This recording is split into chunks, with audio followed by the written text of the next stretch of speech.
नाशिकमधून पुढची बातमी आहे। नाशिकमध्ये काँग्रेसकडून फडणवीसांना काळे झेंडे दाखवण्यात आलेत। राज्यातील गोळीबारानंतर फडणवीसांना हे काळे झेंडे दाखवण्यात आले। तर नाशिकमध्ये देवेंद्र फडणवीस यांना काळे झेंडे दाखवलेले आहेत। राज्यातील गोळीबाराच्या प्रकरणानंतर देवेंद्र फडणवीस यांना अशा पद्धतीने काळे झेंडे दाखवण्यात आले। नाशिकमधून ही अपडेट आपण बघतोय। देवेंद्र फडणवीस यांना काळे झेंडे दाखवण्यात आलेत। किरण टाजणे आपले प्रतिनिधी सध्या आपल्या सोबत आहेत। किरण, अधिक माहिती देतात। किरण, गुरु खरं म्हणजे देवेंद्र फडणवीस आजच्या दिवशी नाशिक दौऱ्यावर आहे आणि याच दरम्यान महाराष्ट्र पोलीस अकादमीमध्ये पोलीस स्पर्धेचा कार्यक्रम आटोपल्यानंतर ते सातपूर पोलीस स्टेशनच्या नवीन इमारतीच्या उद्घाटनासाठी जात होते आणि त्याच दरम्यान नाशिक युवक काँग्रेसचे जे पदाधिकारी आहेत त्या पदाधिकाऱ्यांनी यावेळेला देवेंद्र फडणवीस यांच्या ताफ्याला काळे झेंडे दाखवलेले आहेत आणि यावेळेला पुढारी न्यूजशी बोलत असताना या पदाधिकाऱ्यांनी राज्यामध्ये सुरू असलेल्या गोळीबाराच्या घटनेचा निषेध म्हणून हे काळे झेंडे दाखवलेले आहे। या गोळीबाराला संपूर्ण गृहमंत्री देवेंद्र फडणवीस जबाबदार असल्याचा आरोपही या संपूर्ण पदाधिकाऱ्यांनी केलेला आहे आणि याच दरम्यान जोरदार घोषणाबाजी देखील करण्यात आली। एकूणच देवेंद्र फडणवीस नाशिक दौऱ्यावर असताना पोलिसांच्या माध्यमातून ठिकठिकाणी बंदोबस्त तैनात करण्यात आलेला होता।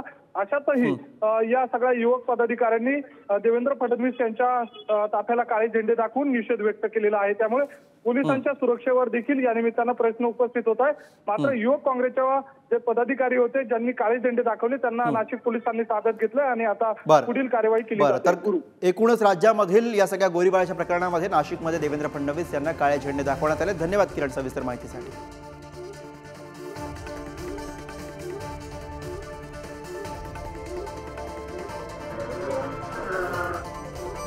तर नाशिकमध्ये काँग्रेसकडून देवेंद्र फडणवीस आज नाशिक दौऱ्यावर आहे आणि त्या सगळ्या पार्श्वभूमीवर होतो की या ठिकाणी काळे झेंडे त्यांना दाखवण्यात आलेले आहे। काय नेमकं काळे झेंडे दाखवण्याचं काय आता गृहमंत्र्यांनी एवढं गोळीबार होतोय याच्याकडे लक्ष द्यायच्या ऐवजी मोदी फडणवीस सरकार काय काम करतंय? पोलीस स्टेशन मध्ये गोळीबार होतोय, काय करताय पोलीस, काय करताय सरकार, काय करताय? कोण आहात तुम्ही? मी नाशिक जिल्हाध्यक्ष युवक काँग्रेस। तुम्ही कोण आहात? जिल्हा प्रवक्ता महेश देवरी। सगळे काँग्रेसचे हो काय हे सगळे काळे झेंडे तुम्ही दाखवताय देवेंद्र फडणवीस यांना, काय नेमकं या सगळ्या मागचं तुम्हाला म्हणायचं? देवेंद्र फडणवीस सरकार असताना, गृहमंत्री असताना जे पोलीस स्टेशन मध्ये गजूतोरची हत्या झाली, त्यानंतर शरद मोहनची हत्या झाली, त्यानंतर महेश गायकवाड फायरिंग झाली, या सर्व घटना ज्या आज महाराष्ट्रात घडताय, गृहमंत्री काय करताय? पोलिसांना फक्त स्वतः सरकारपुरतं काम करताय का?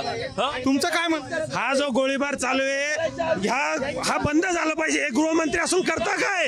यांचं काय काम आहे? हे काय फक्त नावापुरतं पद घेऊन बसलेले आहेत का?